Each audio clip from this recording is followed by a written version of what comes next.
sei que vocês já se apresentaram, mas eu vou falar um pouquinho do meu nome. Eu gostaria de saber o nome de algumas de vocês, só para eu poder usar aqui na minha fala. Deixa eu ver. Seu nome? Tamires. Você gosta do seu nome, Tamires? Qual que é a história do seu nome? Por que você se chama Tamires? Não sabe? O nome é uma coisa bem importante para a gente, né? Que é uma coisa que vai acompanhar a gente sempre. Seu nome? Márcia. Por que você se chama Márcia? Também não sabe? Gente, eu vou contar para vocês então a história do meu nome. O meu nome é Simone. É um nome assim de novela, de época. Então eu nasci numa época e estava passando uma novela chamada Selva de Pedras. Vocês já ouviram falar dessa novela? E nessa novela tinha uma atriz chamada Regina Duarte, acho que vocês conhecem, né? Ela estava no auge do sucesso, era tida assim como a namoradinha do Brasil. E aí a minha mãe, vendo o sucesso da Regina Duarte, decidiu colocar o meu nome de Simone. Ela interpretava Simone na novela Selva de Pedras. E eu até brinco com ela, falo, olha que bom que eu nasci assim na novela certa, a Selva de Pedras. Porque se eu tivesse nascido na época da novela Rock Santeiro, eu me chamaria Porcina, né? Então foi uma das poucas coisas que a minha mãe acertou na minha vida. Porque por ela, eu não tinha nem nascido. Eu não estaria nem aqui. Minha mãe foi casada, ela teve 4 filhos. Ela sofreu muito, ela tinha um marido alcoólatra, que batia nela, que espancava, que ameaçava com faca. E era uma violência extrema, violência psicológica. Ela sofria agressões graves e conseguiu se separar dele. E depois de alguns anos, ela começou a namorar com meu pai. Era um simples namoro. E desse namoro, ela engravidou de mim.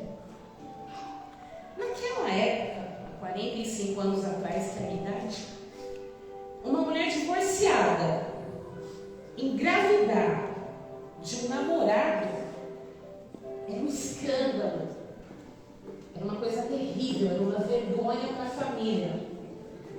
Naquela época se dizia que a mulher ficava mal falada.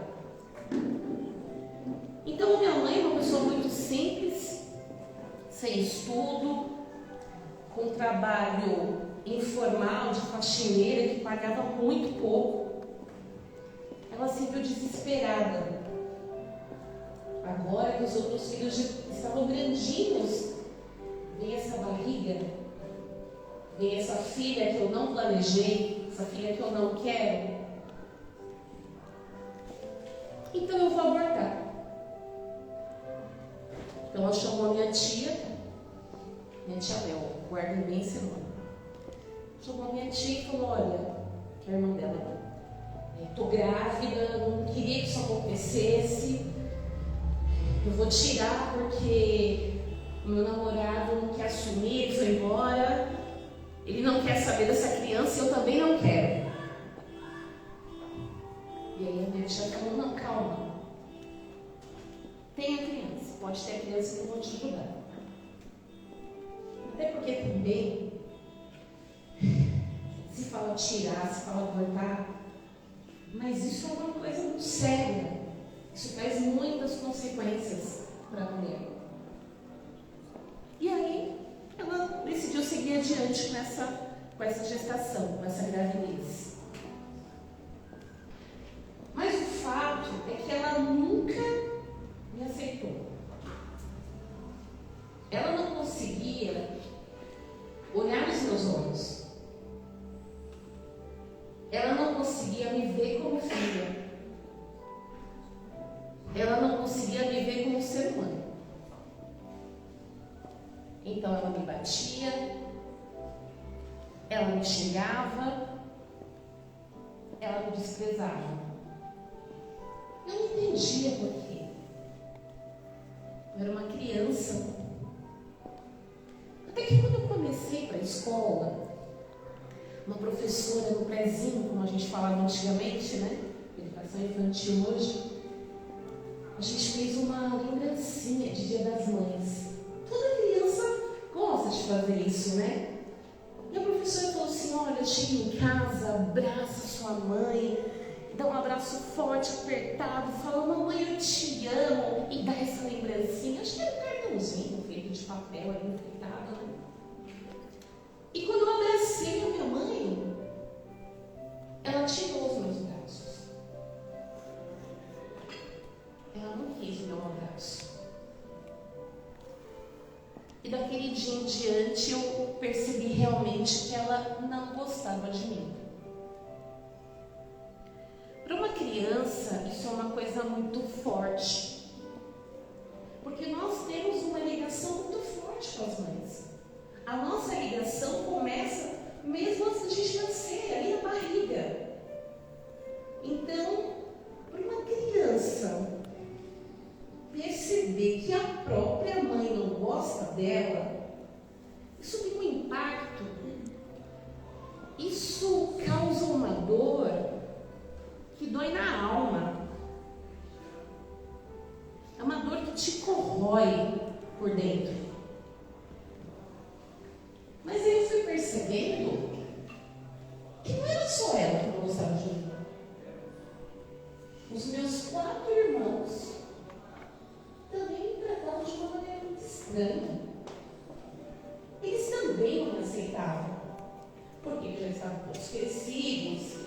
Minha mãe ia começar a sair um pouco do buraco, porque os filhos iam todos trabalhar e vem uma menina. E ainda vem uma menina de um pai que fugiu. E ainda vem uma menina de um pai preto.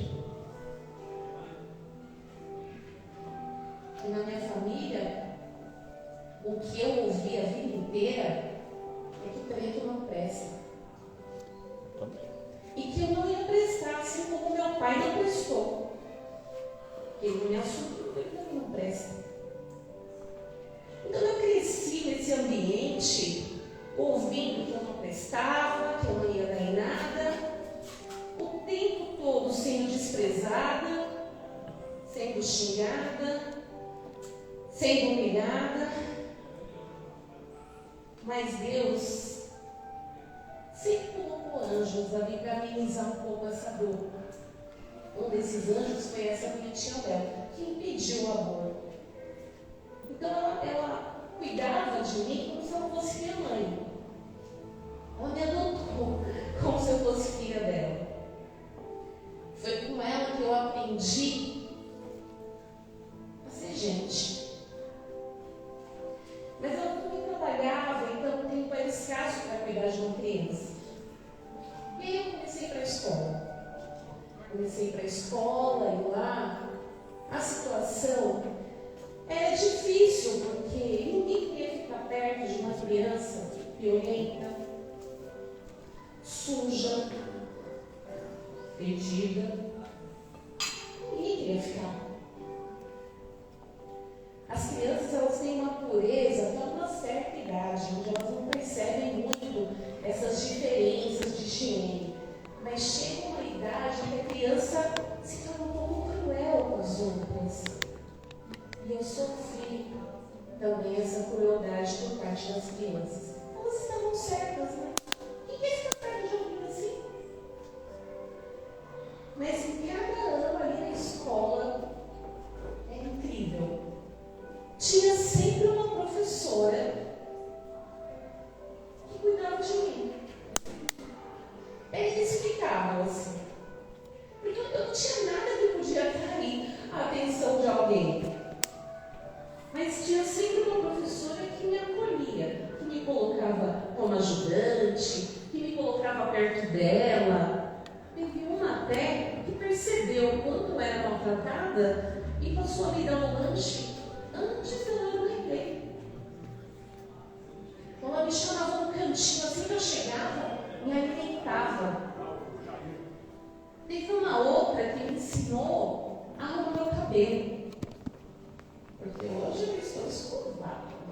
Cabelo esse tamanho. Vocês lembram da Gal Costa? É mais ou menos esse estilo. Então imagina isso sendo criança, sem um cuidado ali de tratar, de cuidar do cabelo. Então, em todo ano tinha uma professora ali que cuidava de mim, que me acolhia. E a escola acabou sendo para mim o melhor lugar. Porque ali eu me sentia bem. Eu tinha professores que cuidavam, que me acolhiam, que me defendiam das outras crianças. Então eu adorava ficar na escola. Mas quando chegava em casa, e como eu era uma criança que não tinha o olhar ali de um adulto presente, cuidadoso, eu me tornei uma presa muito fácil para pessoas mal intencionadas. Então veio o primeiro abuso sexual, o segundo, e já na terceira vez eu percebi que eu tinha que fugir daquilo. Então eu trancava a porta de casa, me enfiava debaixo da cama e mal respirava para que ninguém percebesse que eu estava ali. Era um medo tão grande, mas um medo que eu não sei descrever. Você ser tocada, alguém mexer no seu corpo sem autorização quando você é criança, isso deixa marcas tão profundas na sua alma, isso deixa traumas tão profundos, que a minha vontade assim, é me enfiar debaixo de um chuveiro e ficar ali. A impressão que a gente tem é que a gente está suja por aquele toque nojento. Talvez por isso até hoje meu banho seja tão demorado. É material para terapia. Mas enfim, os anos foram passando, e aí por volta dos meus 13, 14 anos, a minha mãe, ela foi demitida, ela era copeira numa empresa, foi demitida, e com o dinheiro que ela recebeu, ela decidiu voltar para a terra natal da nossa família, que é a Bahia. E aí, eu tinha que ir junto, né? Eu tinha 13 anos, eu era obrigada a ir junto. Quando você acha que nada pode piorar, piora. Então fomos lá para a Bahia. Só que essa Bahia que eu estou falando não é uma Bahia assim, Salvador, Porto Seguro, Ilhéus, não. A gente foi para o interior de Vitória da Conquista. A gente foi para a zona rural, a gente foi para a roça mesmo. E aí, chegando lá, eu vi tudo tão diferente do que eu estava acostumada. Tão diferente e tudo muito estranho, tudo muito pior. A gente não tinha luz elétrica. Era lampião, não sei se vocês conhecem, e candeeiro. Era o que tinha lá. Era a base de querosene, ficava um cheiro horrível na casa. Era a luz que nós tínhamos. E aí, no primeiro dia que eu cheguei, falei, bom, tá, não tem luz, tá de dia, tudo bem, mas e o banheiro? Onde que fica o banheiro? Não tem banheiro. Como não tem banheiro? Não tem banheiro. O banheiro aqui é no matinho. Eu falei, como assim no mato? É, no mato. Então, minha mãe chamou e falou assim, olha, é o seguinte, o banheiro aqui é no mato. Então, você vai, você se afasta da casa, você procura um matinho, uma moita, só que você toma cuidado, porque tem escorpião, tem bicho barbeiro, tem cobra, e às vezes também aparece uma onça, mas é pela noite. De tarde, de manhã, quase não vem. E como assim? Eu nunca dei tanto valor no banheiro na minha vida. for para o matinho também, você toma muito cuidado, porque tem uma planta, uma folha, chamada urtiga. Você não pode nem passar perto dela, porque se você passar, ela te dá uma reação que você vai ficar se coçando o dia inteiro. Eu falei, nossa, que tranquilo, né? Quero usar o banheiro aqui. Muito tranquilo, né? Agora pensa, uma pessoa desse tamanho, procurando uma moita no meio do mato, para fazer o número 2. Olhando se a onça vinha, se tinha escorpião, se tinha cobra. Não consegui. E aí eu fiquei com um problema intestinal seríssimo. Mas que conseguiria uma situação daquela? E minha mãe falava aquilo com uma naturalidade. E ainda falava para as pessoas que eu não era fresca. Eu não tenho mato. E aí, minha avó decidiu visitar a gente. E se por um lado eu nunca fui, estou longe de ser a filha preferida, eu arrisco dizer que eu fui a neta preferida. E ela decidiu visitar a gente e ela me viu naquela situação e falou, não, eu não vou deixar a menina aqui nessa situação. Doente, sem cuidado nenhum, sem o básico, não, vou levar ela comigo. E aí, minha mãe relutou um pouco, mas até que concordou. E ela me trouxe de volta. Me trouxe de volta para São Paulo com 2 condições. Primeiro, você vai limpar a casa para a gente. Eu já estava com 14 anos. Você vai limpar a casa para a gente. Segundo, você vai estudar. Estudar para mim não era uma coisa simples. Apesar de eu gostar da escola, o que eu gostava mesmo era do contato com as professoras. Mas estudar mesmo não era meu forte. Eu tinha muita dificuldade. Enquanto as professoras explicavam, minha cabeça estava viajando. Quando elas contavam a história, então, nossa, eu ia para um outro universo. Eu mergulhava naquelas histórias e demorava para voltar ali, para o planeta Terra. Mas eu encarei o desafio. Vou estudar então, né? Se essa é a condição, vou estudar. E aí foi feito. Vim para a casa dela, comecei a estudar. Até que por volta de uns 6 meses em que eu estava morando com ela, ela teve um AVC. Ela ficou muito mal. Ela passou a ficar em cadeira de rodas. E eu já estava mais ou menos com 15 anos. Uma outra tia minha chegou e falou, olha, mãe tá ruim, vou levar ela para minha casa. E você procura um lugar para ficar.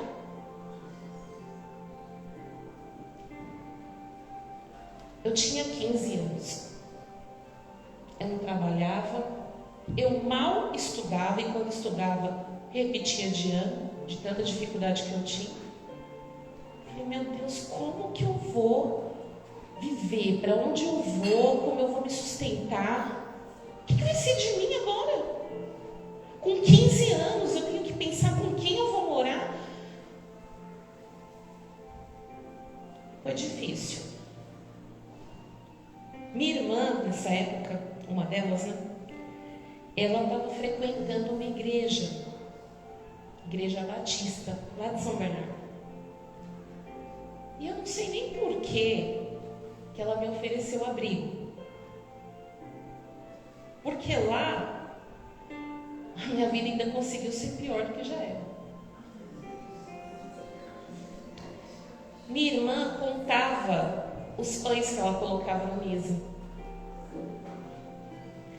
O marido dela media o nível na garrafa de refrigerante. Eu não entendia por que eu estava ali. Mas para morar ali, eu tive também que obedecer a uma outra condição: frequentar a igreja. E fui. E foi ali que assim, eu vivi uma contradição muito grande na minha vida, porque ao mesmo tempo que eu via pessoas tão amorosas ali na igreja, eu via em casa totalmente o contrário do que acontecia na igreja. Totalmente o contrário.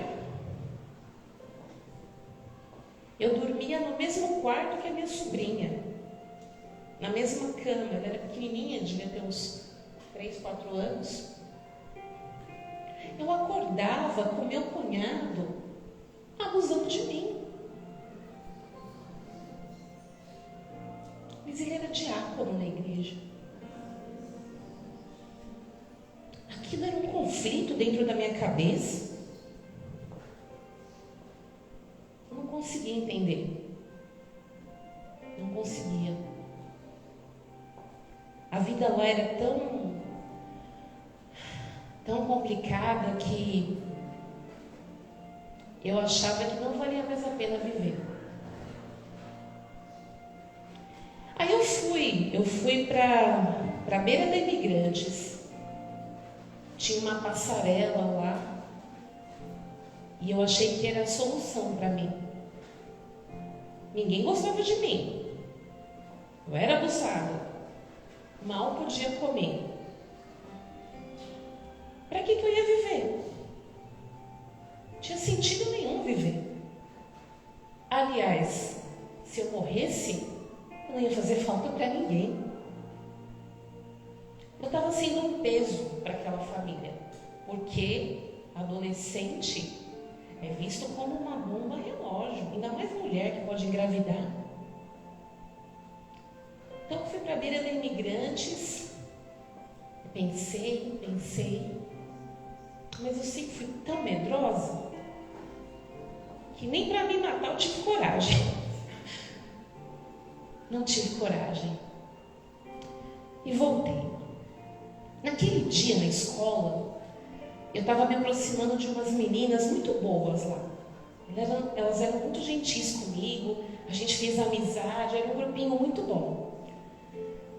E elas comentaram comigo o seguinte: olha, a gente no final do ano vai se inscrever numa escola que a gente faz uma prova e a gente vai estudar lá, se a gente passar, se for aprovada, a gente vai estudar lá 4 anos, vai ganhar um salário mínimo e a gente vai sair de lá formada professora. Eu falei, nossa, é a solução da minha vida, porque pelo menos fome eu não vou passar, um salário mínimo por mês. Só que eu esqueci do seguinte, né? Como que uma pessoa que sempre repete de ano, com tantas dificuldades de aprendizagem, como é que eu ia passar? E chegou.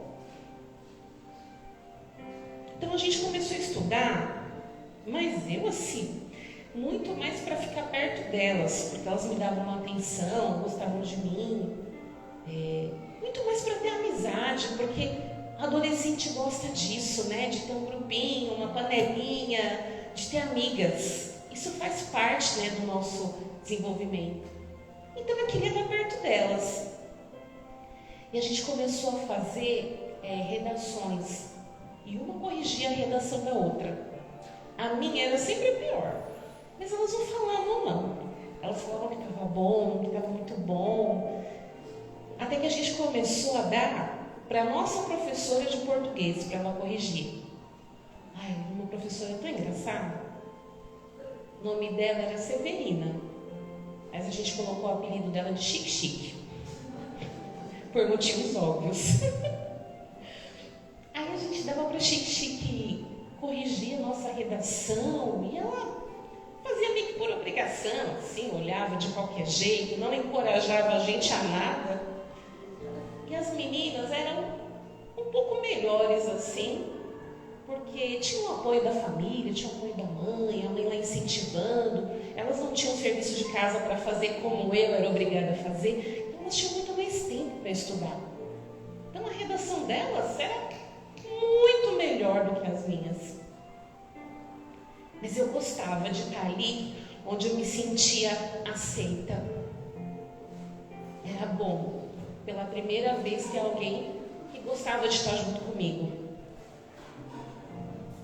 E aí, o dia da prova chegou. Na véspera dessa prova, eu lembro como se fosse hoje, nós fizemos as redações, entregamos para a Chique. E ela olhou a mim e falou assim: Simone, olha, essa redação aqui está muito fraca. Eu não dou mais que 6. Mas você já pagou a inscrição? Então, vai fazer a prova.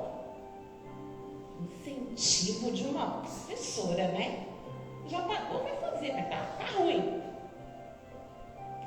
E aí, irmãs, assim, eu estava frequentando a igreja junto com a minha irmã, era obrigada a ir, né? E eu estava num momento de muito conflito. E eu pensei, eu preciso tomar um rumo na minha vida. Do jeito que está, não dá para continuar. Eu não posso continuar nessa casa. Eu não posso continuar com esse homem me abusando aqui dentro, na barba da minha irmã, e a minha irmã fazendo o que não via. Eu não posso continuar passando vontade de comer as coisas, tendo as refeições controladas, a quantidade controlada. Eu não posso mais ser desprezada. Eu não quero isso. Eu não quero isso para mim. Eu tinha chegado no meu limite do que uma pessoa pode sofrer. Eu já tinha sofrido violências de todos os tipos. Eu não aguentava mais. E pior, com o final do ano chegando, as meninas também iam se afastar de mim. Elas iam cuidar da vida delas. Porque a gente estava na oitava série, antiga oitava série. Então, no primeiro ano do ensino médio, cada uma ia para um lado, cada uma ia fazer uma coisa. Ou seja, até elas, que era o grupinho que eu gostava, não ia ter mais. E aí, eu arrisquei fazer uma oração. Eu não sei dizer para vocês se foi uma oração, se foi uma prece, um clamor, eu não sei, porque foi tudo misturado. Foi um choro incontrolável. E eu não choro bonito, não. Não é aquele chorinho. Ai, meu Deus, me ajuda! Eu preciso sair dessa situação. Se o Senhor existe, me dá uma prova. Que vida é essa? Que vida é essa que eu estou levando aqui? É esse o amor que o Senhor fala que tem? Eu não aguento mais isso. E chorando. Eu falei, Deus, me dá uma prova que o Senhor existe. A minha cabeça está uma bagunça. Eu não aguento mais sofrer. Me tira dessa vida. Me dá uma prova que o Senhor existe. Me dá uma prova que eu estou no caminho certo. Faz um milagre na minha vida.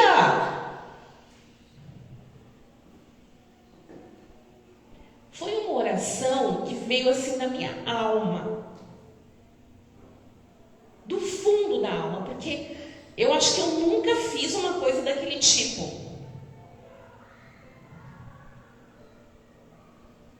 E eu tive tanta fé que ia acontecer alguma coisa,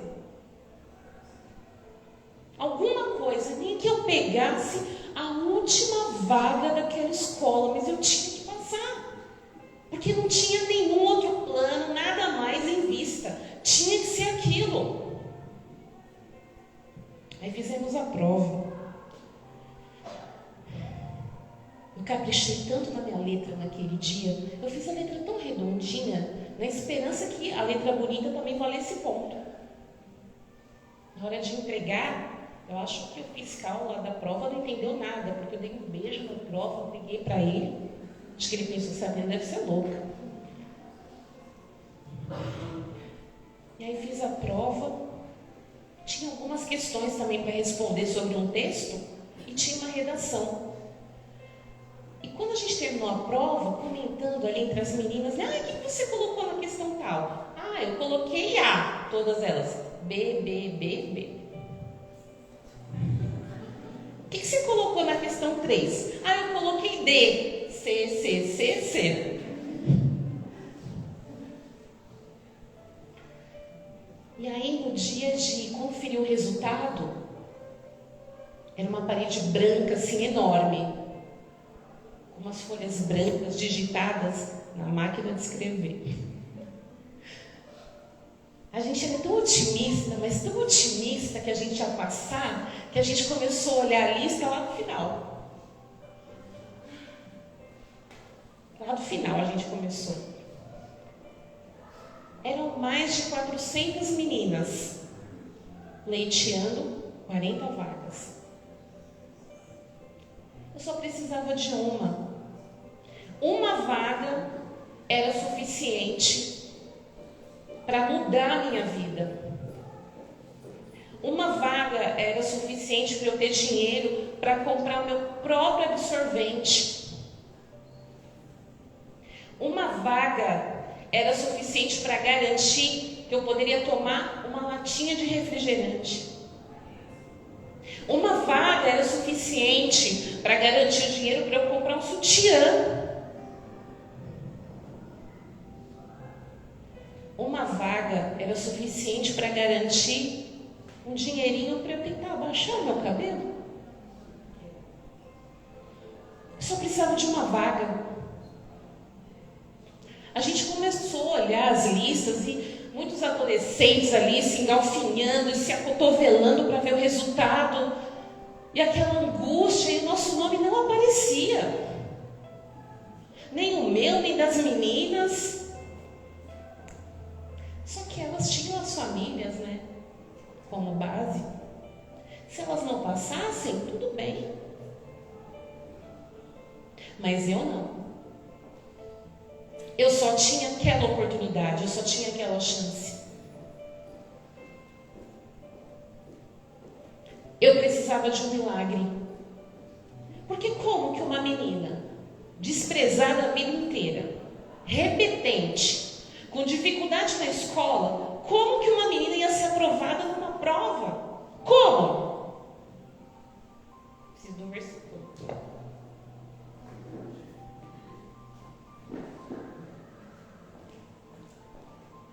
Eu precisei acreditar, eu precisei crer no Deus do impossível. Só Ele para me dar essa vaga que eu precisava tanto. Eu tinha estudado, eu tinha me preparado, mas não era o suficiente. As minhas dificuldades na escola, elas vinham desde que eu tinha 6 anos, que eu coloquei o pé na escola. Como que eu ia conseguir passar numa prova? Não tinha como. Não tinha. Era humanamente impossível. Só um milagre.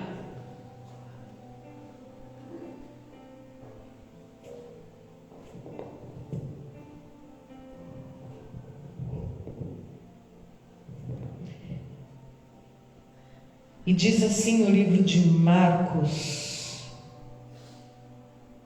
no capítulo 10 e no versículo 27. Mas ele respondeu e disse: as coisas que são impossíveis aos homens são possíveis para Deus, porque Deus é o Deus do impossível. Então a gente começou a olhar aquelas listas e nenhum nome aparecia, nem o meu, nem das meninas, de ninguém. E eu sentei ali na guia, ali no portão da escola, e eu comecei a chorar e clamar. Eu falei: meu Deus, eu pedi tanto para o Senhor. E o Senhor fala que quem busca vai encontrar. E eu não estou encontrando nada. Eu só precisava ver meu nome ali. para ter perspectiva de uma vida melhor. Eu não pedi muito. Eu não falei que eu queria ganhar na Mega Sena. Eu só queria uma vaga para estudar. Eu só queria mudar de vida. Eu estava lutando, estava estudando por uma coisa legítima, que é o estudo. Eu sabia que eu era incapaz. Eu tinha consciência disso. Mas mesmo assim eu pedi. Mesmo assim eu tive fé. E a gente foi procurando nas listas e procurando. E os nomes delas foram começando a aparecer. Uma passou na posição de número 32, 32º. A outra passou em 20º.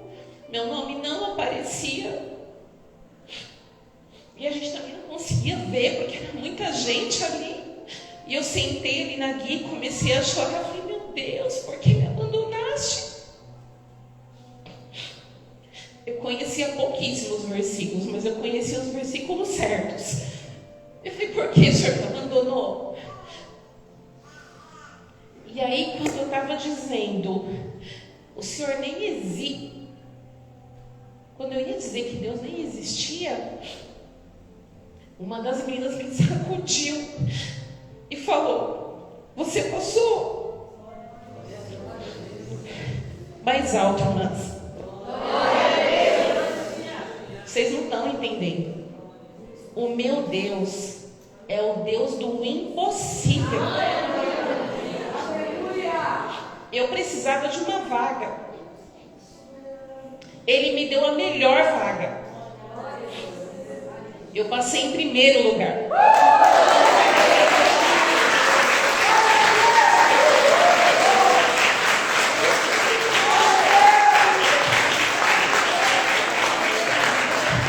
Para a honra e glória do Senhor Jesus Cristo. Porque esse é o Deus que eu acredito. É o Deus que faz milagres. É o Deus que está lá prontinho para ser encontrado quando a gente busca.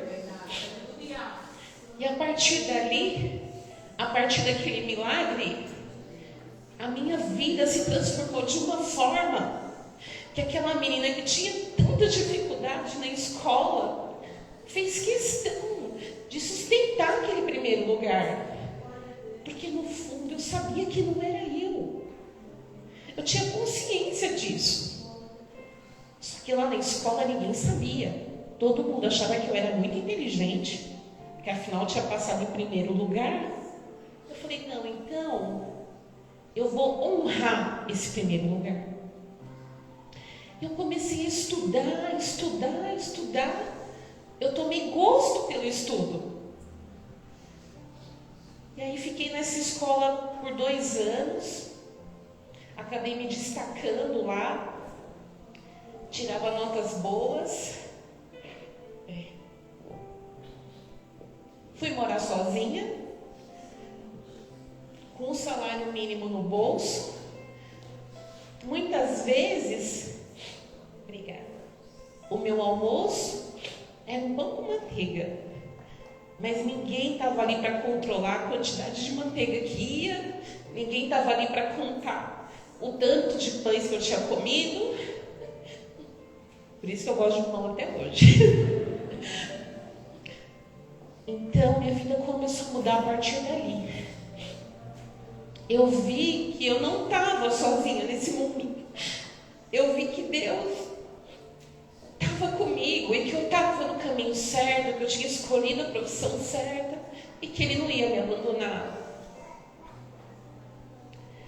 Na escola, todo mundo ficou impactado com essa notícia.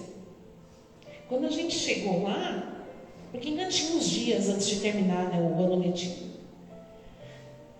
a Chique veio abraçar, assim, eu ajudei tanto vocês.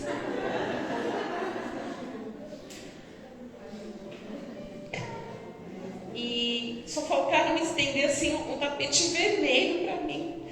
E eu nunca me senti tão feliz. Me levaram para dentro lá da cozinha da escola. Eu nem sabia como era lá dentro. Me Me levaram lá para dentro da cozinha, me deixaram comer até bolo, me serviram suco. Nunca fui tão bem alimentada na escola. E aquilo me fez tão bem. E os anos passaram, eu fiquei nessa escola que se chama Cefam de São Bernardo. Fiquei nessa escola 3 anos. A gente se forma com 4 anos, mas eu fiquei 3 anos. Por quê? Porque o Deus que eu acredito, Ele não faz pouca coisa. Ele não age pela metade. Então, as minhas vitórias, elas estavam só começando. Só começando. 2 anos depois, eu fui aprovada no concurso público da Prefeitura de Diadema, como professora. Então, aquele salário que era um salário, que me permitia comprar o meu absorvente, ele virou 5 salários. Eu já podia escolher a marca do absorvente. Não precisava mais comprar o mais barato. Eu já poderia escolher o refrigerante que eu queria tomar. Então, e a partir dali foi só vitória. Não que a vida seja um mar de rosas, não é para ninguém. E nem Deus falou que seria assim. Mas, quando você tem a certeza de que você não está sozinha, que por mais que as pessoas te desprezem, o seu Deus está ali com você, a sua vida muda. E aí, como professora na Prefeitura de Diadema, eu precisei fazer uma faculdade. Fiz a faculdade e sou a única da minha família que sou formada. A única. E como meu Deus não é Deus de pouca coisa, é o Deus de milagre, é o Deus do impossível, eu fiz 1, 2, 3, 4, 5, 6, 7 pós-graduações.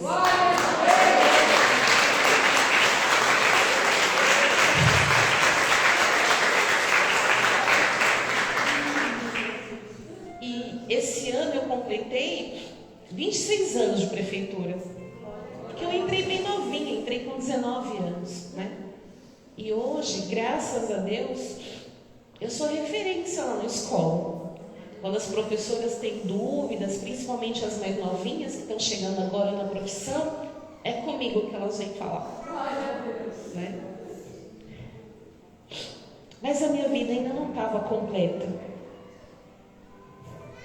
Porque eu que achei que nunca seria amada por ninguém, fui até para a terapia por conta disso. E a primeira terapeuta que foi uma espécie de anjo também, que Deus colocou para cuidar de mim, a Regina. Fiquei com ela um tempo e dizia muito assim: olha, eu não acredito que eu possa ser amada, porque nem a minha mãe me amou. E ela: não, espera, calma. Para alguém te amar, primeiro, você precisa se amar. Você precisa acreditar em você. Você não é mais aquela menininha violenta, suja, fedida que é para a escola. Enquanto você não levantar essa cabeça, enquanto você não se revestir do poder de Deus, você pode ter várias conquistas, você vai continuar lá embaixo. Então levanta a cabeça, levanta, agradeça ao Deus que você serve, agradeça a Deus pelos milagres que Ele faz na nossa vida. E aí, fiquei me sentindo assim muito bem. Eu fiquei me sentindo a preferida de Deus. Porque Ele me deu um presente que eu não esperava. Ele me deu meu marido. E depois a minha filha. E me deu uma casa. E eu nem sei por que a casa foi construída daquele jeito. Mas quando a gente comprou a casa, eu achei tão estranho. Foi uma casa boa, gostei. Uma casa bonita. Mas nessa casa que eu moro hoje, tem 5 banheiros. Olha como o mundo dá volta, né? Não preciso mais ir para o matinho.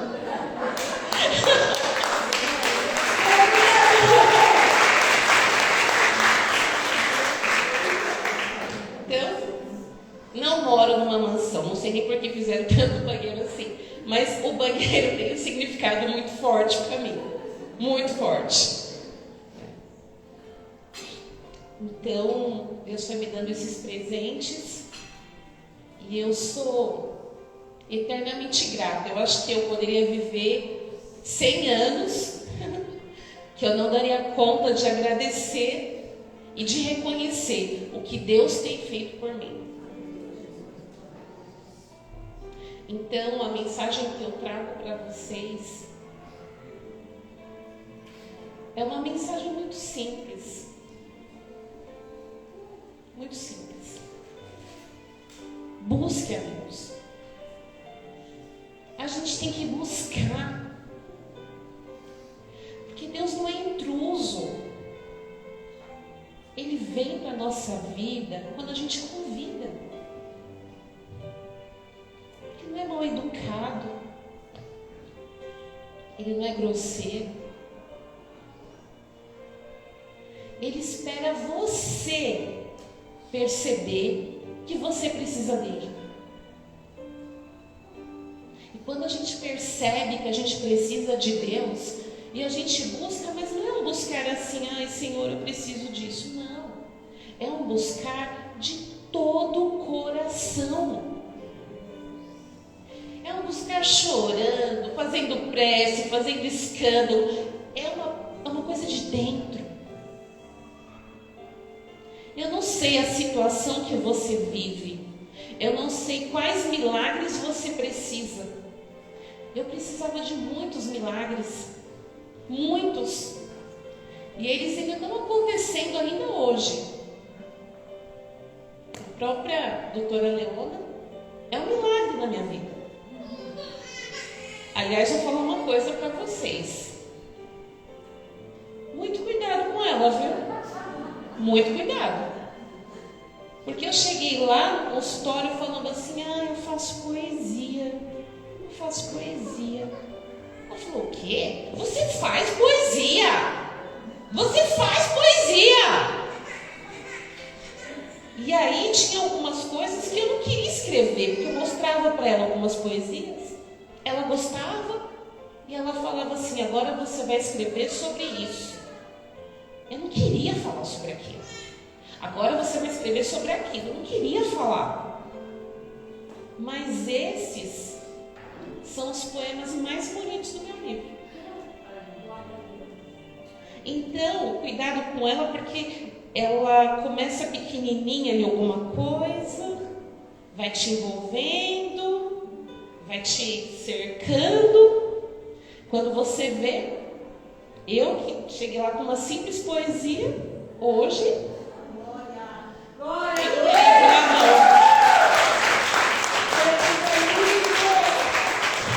então, Deus continua me presenteando e eu não tenho palavras para agradecer. A minha forma de agradecer também é estar aqui com vocês, dando o meu testemunho de vida e falando para vocês que você não está sozinha. Você não está sozinha. Glória a Deus. Vocês conseguem repetir comigo? Eu não estou sozinha? Vamos lá? Eu não estou sozinha. Glória a Deus. Peraí. Não é qualquer companhia que eu estou falando.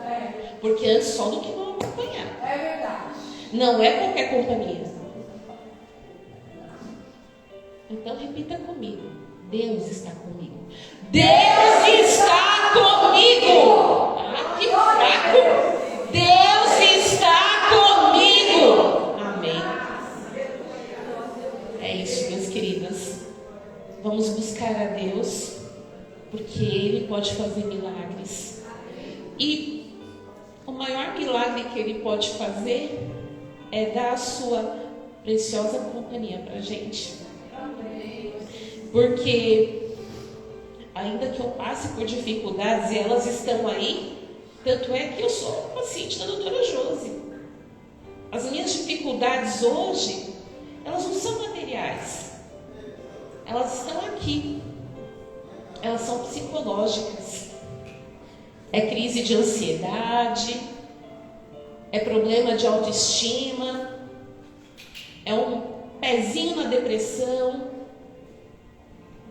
Então os problemas, eles ainda estão aí. Mas a diferença é que eu não estou sozinha. Amém?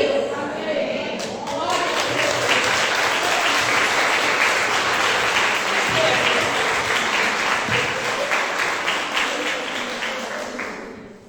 Irmãos, glória a Deus. Tinha um versículo que ela tinha pedido para ler, e o versículo era: mas, como está escrito, as coisas que o olho não viu. Olha que coisa linda!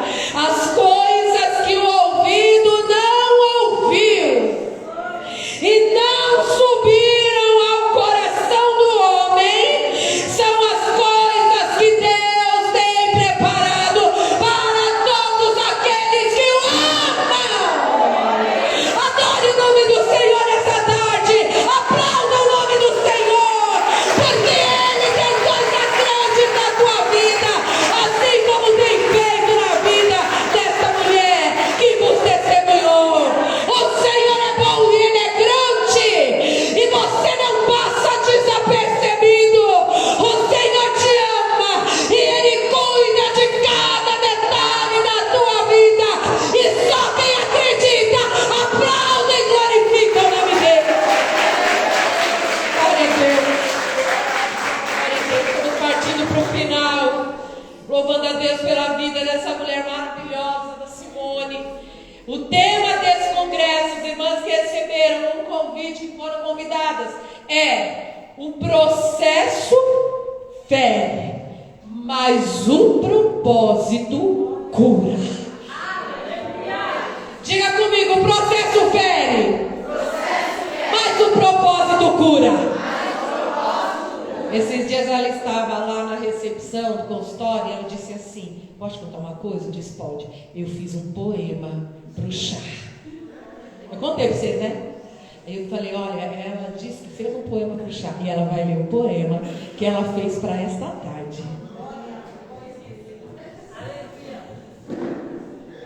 Só que assim, poema, poesia, é uma coisa que a gente tem que sentir. Não são só palavras soltas. Você tem que sentir para aquilo mexer com você. Então eu vou pedir a gentileza para vocês, fechem os olhos durante a leitura, tá bom? O processo fere, mas o propósito cura. Às vezes na vida não entendemos tanta amargura. É uma porta travada, sem chave, sem fechadura. Por que acontece isso nessa vida tão dura? Porque o processo fere, mas o propósito cura. É como a semente que sofre com a mudança de temperatura. Enfrenta a chuva, o calor do sol, sem proteção ou cobertura. E persistente se faz árvore com a beleza da semeadura. Porque o processo fere, mas o propósito cura. Tal qual a artesã que junta os retalhos numa costura, ou artista que une as cores numa bela pintura. São retalhos cortados, tintas por sobre a moldura. Porque o processo fere, mas o propósito cura. Talvez haja dor, humilhação, desamor, tortura. Você quer fugir de tudo isso, mas não vê abertura. Enfrente, com força, com jeito, com bravura, porque o processo fere, mas o propósito cura. Teu choro entristece teu rosto, mas não tira sua doçura. Dentro de você tem tristeza, mas também tem ternura. Cuide de suas feridas, envolva tudo em uma atadura, porque o processo fere, mas o propósito cura. E quando você estiver de joelhos, frágil, insegura, Deus estará lá, pronto para quem o procura. É Ele que transforma a escassez em fartura, porque o processo fere, mas o propósito cura. Foi assim comigo, quando eu era bem imatura. Eu não tinha nada, nem apoio, nem estrutura. E Ele me pôs de pé, me mostrou a sua altura, porque o processo fere, mas o propósito cura. Amém?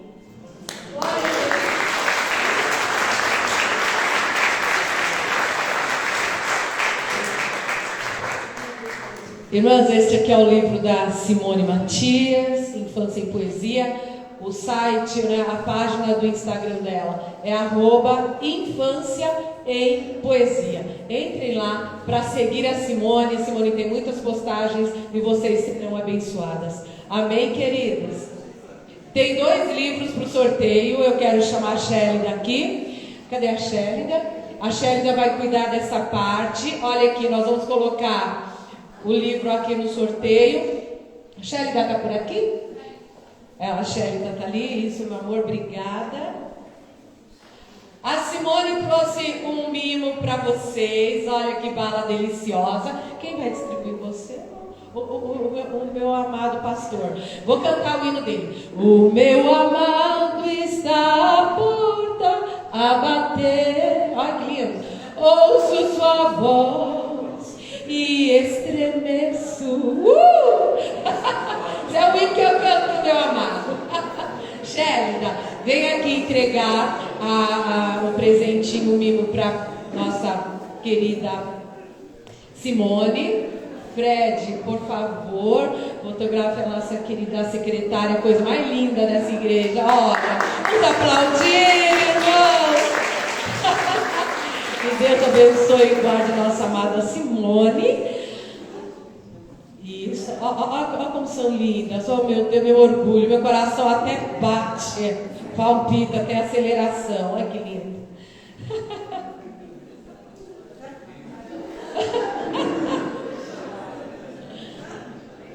Coisa mais linda, ó. Tira uma comigo, velho, para eu ficar no meio dela, ó.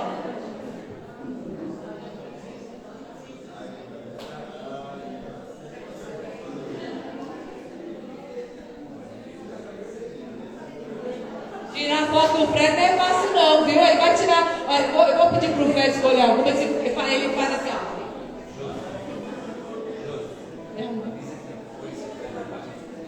Irmã, tá vendo aquele canto lindo ali, ó? Depois vocês vão lá que o Fred vai tirar foto de todo mundo. Já pensou coisa linda? Você vai ficar naquele, né? Aquela decoration.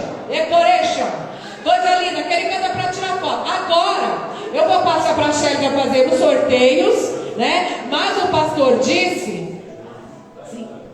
Passa pastor. O pastor disse que nós vamos fazer o sorteio enquanto a equipe vai servindo, vocês vão servindo, e eu vou passar para o pastor da igreja agora, né, meninas? E eu quero agradecer a presença de todas vocês que estiveram aqui. Agora nós vamos nos deliciar, ganhar presentes. Diga, oba! Vocês vão ganhar presente! Mais forte, vocês vão ganhar presente! E agora eu estou passando para o pastor da igreja. Deus abençoe em nome de Jesus.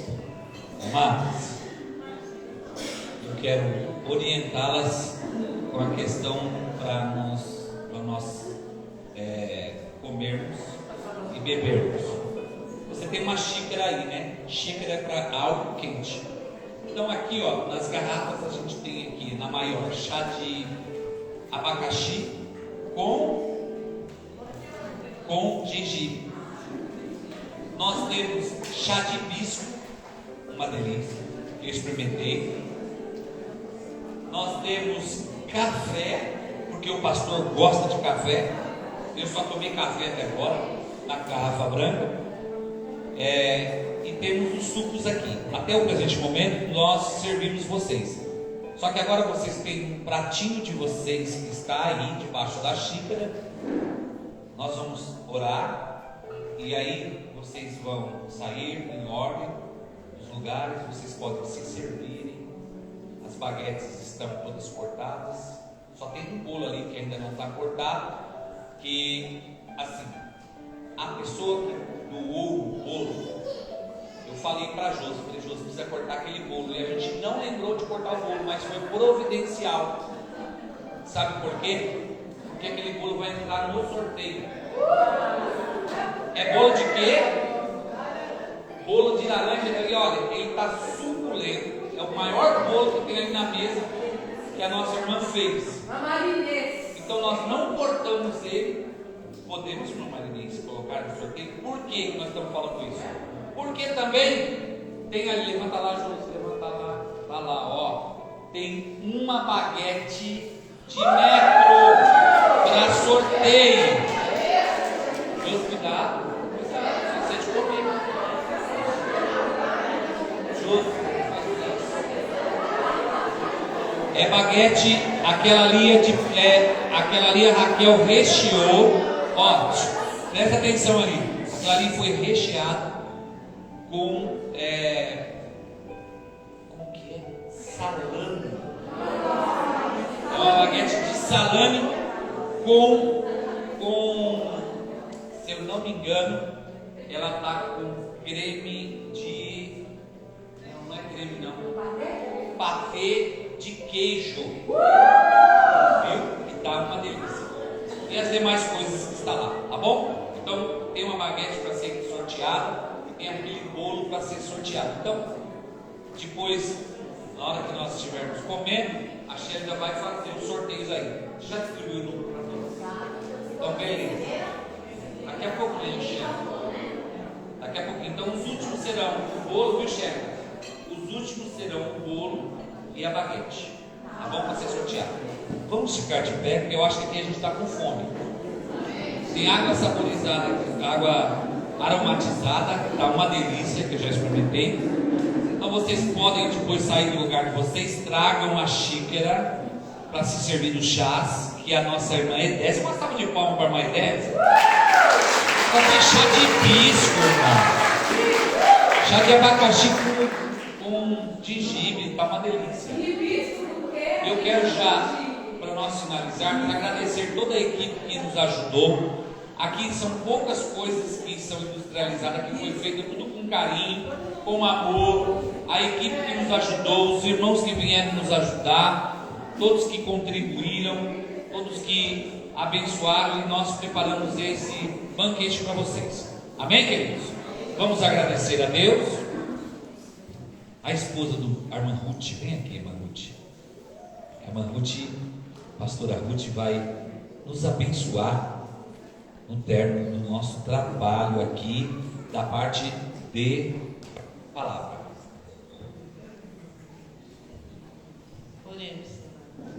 Querido Deus, eterno Pai, Criador dos céus e terra, aqui, papai, nós, Senhor, estamos com o coração tão agradecido, Senhor, por, Senhor, essa atmosfera tão maravilhosa, tão linda, por este momento todo especial que o Senhor nos preparou, Senhor.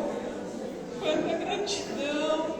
Eu sei que o Senhor tocou em vidas aqui preciosas, que estão levando, Senhor, algo especial de Ti, Senhor. Muito obrigada por toda, Senhor, preparação, por Te louvo pela vida dos pastores, meu Deus, neste local. Te louvo pela vida de cada um que o Senhor preparou para estar aqui, para trabalhar neste projeto. Obrigada, Senhor. E eu te louvo juntamente com todos que aqui estão presentes. Em o nome de Jesus, digamos todas. Amém. Podem se servir, ficar à vontade. É o pratinho de vocês. Todas receberam, né? Um papelzinho.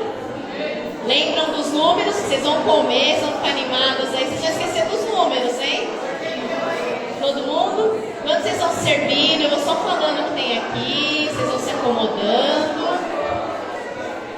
A gente tem sabonete, tem creme.